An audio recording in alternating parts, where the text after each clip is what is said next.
Para el ejército boliviano siempre representó una victoria, porque fue la victoria sobre una invasión de un grupo de extranjeros, invasión armada que pretendía imponer un modelo castrista en el país. Ahora, desde el año 2006, ha comenzado a cambiar el enfoque que el gobierno actual le da a la acción del Che, y por eso viene gastando dinero y haciendo una serie de demostraciones cada año mayores de lo que significa el legado del Che. Para mí el legado del Che es una fosa vacía. Eso es todo lo que ha quedado del Che en Bolivia después de 50 años, ¿no es cierto? Y entonces, para muchos de los militares, para todos diría yo, todos los militares que participamos en aquella campaña y para las generaciones siguientes también, lo que se está haciendo es una forma de humillar a las Fuerzas Armadas, y eso para mí es por instrucciones de Cuba, no hay tapujos en eso. Son instrucciones del gobierno de Cuba que desde el primer momento ha manejado muchas de las cosas acá en el país desde el año 2006.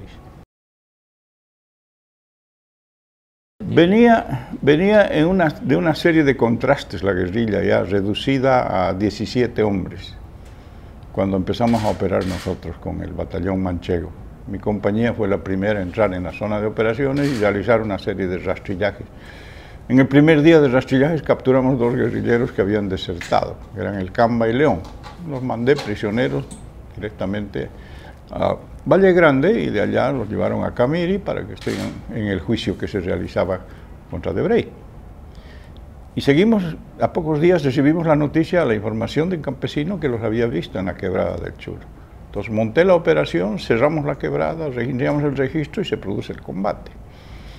Cuando 2 hombres tratan de romper el cerco y salir por un costado, por una falla que había en la muralla de la quebrada, los dejan acercarse, 2 soldados que yo había puesto ahí precisamente en previsión de una posible salida por ese sector. Lo ven ahí y los dejan acercarse y les dicen quietos ahí y me gritan, mi capitán, aquí hay 2. Yo estaba unos 15 metros más abajo, que era mi puesto de comando. Llego y me encuentro con estos 2. Y el otro ahí dice, no me maten, soy el Che Guevara, valgo más para ustedes vivo que muerto. O sea, ahí no hubo patria o muerte, ¿no? Sino simplemente el instinto de conservación. Entonces, bueno, y un hombre derrotado, un hombre, se lo notaba al final de sus fuerzas. Esa es la imagen que yo tengo del Che. Nada del, como preguntan muchos periodistas jóvenes, ¿no? ¿Y qué sintió cuando se vio frente al Che Guevara? Como si fuera pena, daba pena el hombre, ¿no? Entonces, era el fracaso de toda su vida, de toda su serie de fracasos, digamos así, porque no había sido muy exitoso en ninguna de las tareas que había emprendido en toda su vida. ¿Hubo realmente masacre, como dicen los cubanos? ¿Masacre del grupo de Joaquín? ¿Se refieren al grupo? Claro, se refieren al último grupo, ¿verdad? De la claro, en Vado del Yeso. Exactamente igualita que la masacre que podemos decir nosotros de Ñancahuazú, una emboscada. O sea, el ejército emboscó a la masacre como ellos emboscaron a una patrulla de soldados en Ñancahuazú. Esa es la guerra irregular. ¿Qué les decían? ¿Qué querían que les digan? ¿Que les intimen rendición o que les pidan qué? Era a dar de baja. Y fue una emboscada exitosa que el capitán Mario Vargas Salinas realizó. Ahora, hay una cosa que a mí me tiene, claro, es decir, todos sabemos, todos conocemos que el mito ha sido construido, ¿no es cierto? Porque de todo lo que se habla de él, nunca hizo nada bien. Como conductor militar fue un desastre. Tiene un libro él escrito que se llama La Guerra de Guerrillas, considerado la Biblia, ¿no? La Guerra de Guerrillas, un método, es el libro para todos los guerrilleros del mundo. Hay mucho de Mao Zedong ahí, pero bueno. Entonces, en su libro dice una cosa y aquí ha venido a hacer exactamente lo contrario. ¿Qué clase de autor o qué clase de conductor militar era que viene a hacer exactamente lo contrario? Les pido, lean en mi libro, está el análisis de cada una de esas expresiones del libro del Che y cómo hizo lo contrario acá. No era un buen estratega militar. Ni estratega ni táctico. El hecho de no tener un punto de reunión y que su guerrilla se fraccione en 2 grupos y nunca más se vuelvan a encontrar, Si usted va al fútbol con un amigo y dice, oye, si a la salida el boleo nos separa, nos juntaremos en el café de la esquina, ¿no? A la patrulla militar de 3 soldados se le dice, en caso de ser dispersados, deben marcar un punto de reunión. No tenían punto de reunión. De manera que cuando el ejército toma el campamento y Joaquín se ve obligado a salir del campamento para no ser capturado, nunca más se encuentran. Entonces hay una serie de errores militares, de apreciación estratégica, ni que se diga. El hecho de querer hacer de Bolivia un Vietnam. Oiga, qué falta de consideración con el pueblo boliviano, ¿no? Querer que nos invadan y para que nos maten, nos tiren napalm, todo a nosotros en aras de su aventura. Hacer de Bolivia un Vietnam. Esa era su concepción estratégica. Y los bolivianos no teníamos derecho a opinar sobre eso. Vietnam estaba peleando por su independencia y lo hizo muy bien. Nosotros éramos independientes acá. ¿Acaso estaban las tropas americanas acá en Bolivia? ¿Qué cosa? No era como Cuba donde estaban las tropas soviéticas, ¿no es cierto?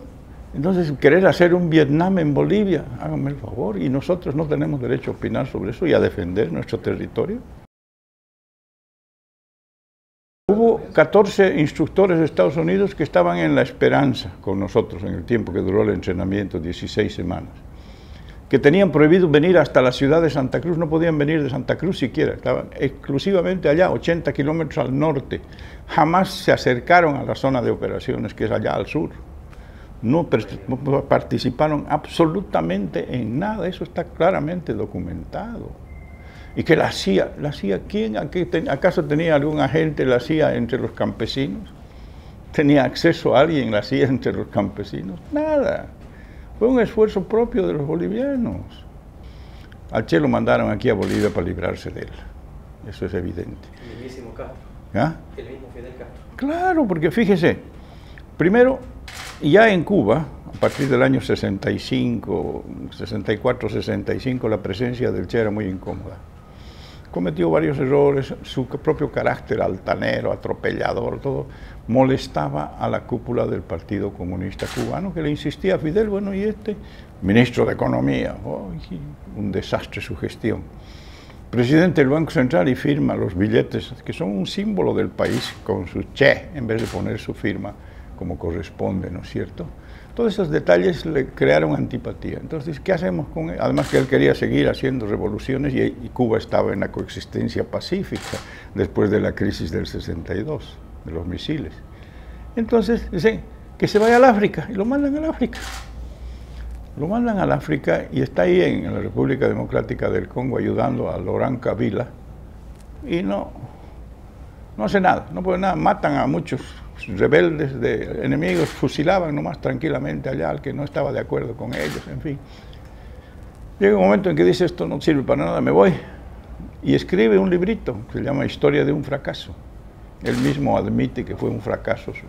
Yo le pregunté la noche que estuvo bajo mi tutela, capturado, ¿y qué fue hacer en África? No, me dice, quisimos hacer la revolución, pero allá no se puede hacer nada, están colgados de los árboles todavía. Miren el concepto que él tenía de los pueblos que estaban luchando, estaban colgados. Con lo mismo que dice de los bolivianos en su diario, los bolivianos son como animalitos, así nos miraba.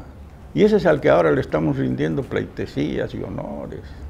Bueno, pero de ahí sale, se va primero a Tanzania, después se va a Praga, porque no podía volver a Cuba. Fidel le hizo la jugada maestra ahí, cuando estaba en África, publicó su carta de despedida, ¿no? Donde decía, renuncio a mi ciudadanía cubana, a mi grado de comandante del ejército revolucionario, a todo renunciaba, porque otros pueblos reclamaban sus servicios, no sé qué, se fue. Entonces no podía volver a Cuba. Como que no vuelve a Cuba públicamente, sino después de mucho insistir, vuelve clandestinamente, y ahí lo empaquetan y lo mandan a Bolivia. Y el día que llega, él viene por avión, San Pablo, Santa Cruz, Cochabamba, La Paz. En La Paz lo reciben, se reúne con alguna gente. Había un cubano ahí, representante, que era el que coordinaba todo. Al día siguiente lo despachan en un jeep directo hasta Ñancahuazú, hasta la casa de Calamina. Y el cubano, el enlace que debían tener, se va, desaparece. Ay, pregúntenle a Loyola Guzmán, se desapareció. Ayer, anteayer publicaron una nota de Loyola donde dice, Iván desapareció, se fue.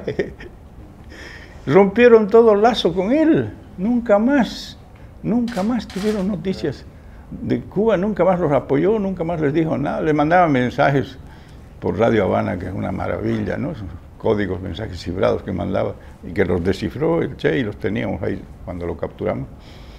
Hay uno que decía que había 60 combatientes que se estaban preparando en Praga para venir. Se alimentaban. Les contaban esto, otro pasaje ahí cuando dice, leyeron un mensaje del Che en una reunión de la Tricontinental. Dice, qué maravilla de la telepatía. Dice, ¿qué mensaje había mandado él? Pero leyeron su mensaje, imagínense. Es puro blef todo. O sea, hay un mito, se construyó un mito.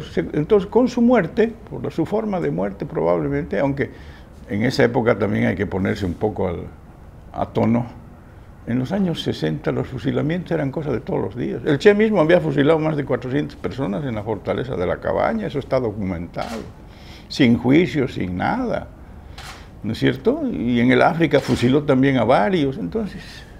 El fusilamiento para los guerrilleros era normal porque no estaban protegidos por la Convención de Ginebra para prisioneros de guerra. Después recién se ha incorporado eso, después de la guerra de Vietnam, en esa época.